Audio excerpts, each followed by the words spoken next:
আসসালামু আলাইকুম প্রিয় দর্শক, আজকে আপনাদের নিয়ে চলে এসেছি এক দারুণ ভ্রমণে। গন্তব্য আমাদের নরসিংদী। চলুন ঘুরে দেখি নরসিংদীর সবচেয়ে সুন্দর একটি রাস্তা, পাঁচদোনা মোড় থেকে ইসলামপাড়া ঘাট পর্যন্ত।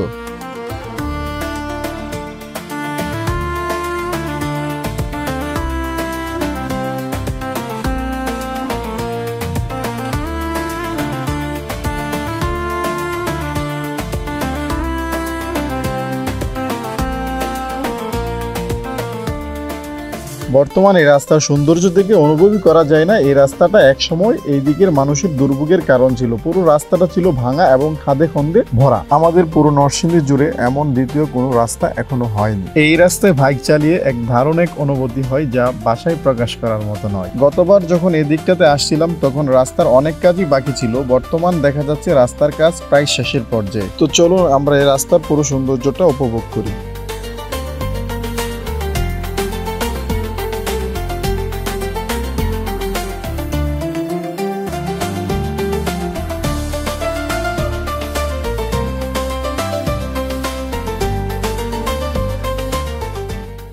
চলে আসলাম আমদিয়া বাজার, যা নরসিংদী সদর উপজেলার একটি ইউনিয়ন। আমদিয়া বাজারে একটি আন্ডারপাস রয়েছে, যা সহজেই উপরের গাড়িগুলো দ্রুত গতিতে চলে যাবে এবং নিচের স্থানীয় গাড়িগুলো আন্ডারপাস দিয়ে চলাচল করবে।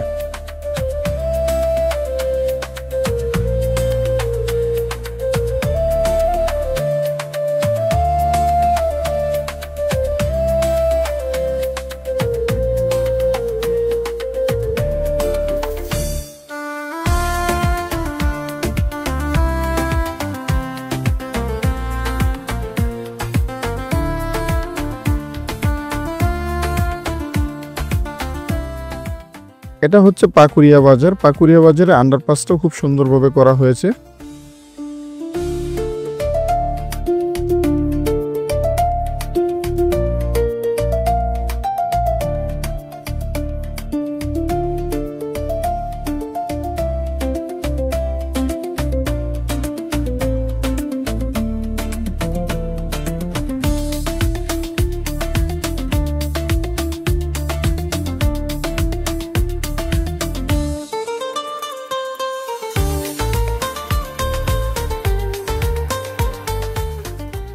পাকুড়িয়া বাজার পার হয়ে একটু সামনে আসলেই সবুজ মাঠ, যা রাস্তার দুপাশে প্রকৃতির এক অপূর্ব সৌন্দর্য ছড়িয়ে রয়েছে। পাকুড়িয়া বাজার থেকে টাওরা বাজার পর্যন্ত রাস্তার দুপাশটি সবুজে ঘেরা, যা কোলাহল মুক্ত এক নিরিবিলি পরিবেশ। একটু সামনেই টাওরা বাজার, এখানেও একটি আন্ডারপাস রয়েছে।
বাংলাদেশের সবচেয়ে বড় বড় কোম্পানির মধ্যে পান আরাফেল কোম্পানি অন্যতম। পান আরাফেল কোম্পানি নরসিংদী পলাশ টাঙ্গাতে অবস্থিত। এই দিকটাতে ফ্যাক্টরি যাওয়ার জন্য একটি রাস্তা রয়েছে।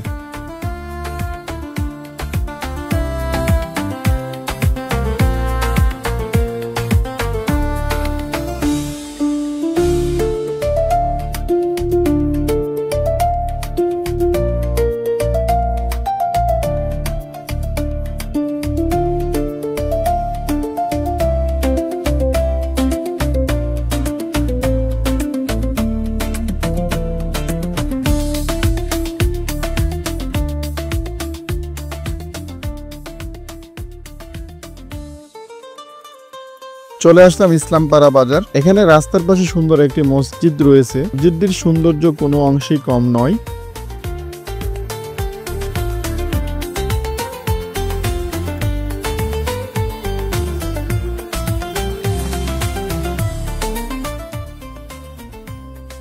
বিকেলে লাল সূর্যটা ধীরে ধীরে ডুবে যাচ্ছিল, ঠিক সেই সময় আমরা ঢুকে পড়লাম এনকে খান অর্থনৈতিক অঞ্চলের। একটু সামনে দিয়ে প্রবেশ করব এনকে খান অর্থনৈতিক অঞ্চলের বিস্তীর্ণ মাঠে। এখানে অনেকে বিকেলবেলা ঘুরতে আসে।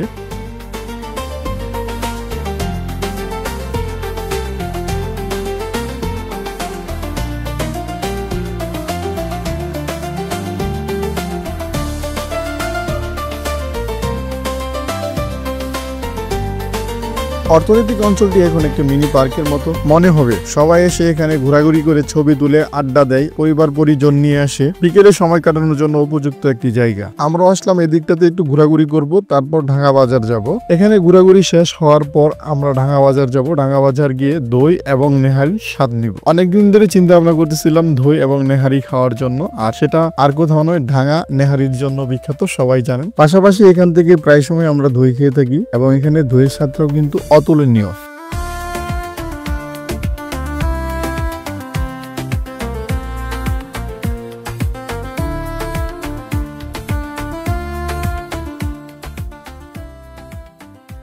নদীর শান্ত স্রোত আর বিকেলের কোমল আলো একসাথে দেখিতে হাজারো প্রকৃতি প্রেমী এখানে আসে। আমরাও এখানে আসিলাম, দীর্ঘক্ষণ ঘোরাঘুরি করিলাম। বিকেলের নিঃশব্দ প্রশান্তির একটু ছোঁয়া পেলাম, যা আমাদের মনকে করেছে প্রফুল্ল, দেহকে করেছে সতেজ। তাই সময় পেলে বেরিয়ে পড়ুন নিজের শহরটাকে একটু ঘুরে দেখ।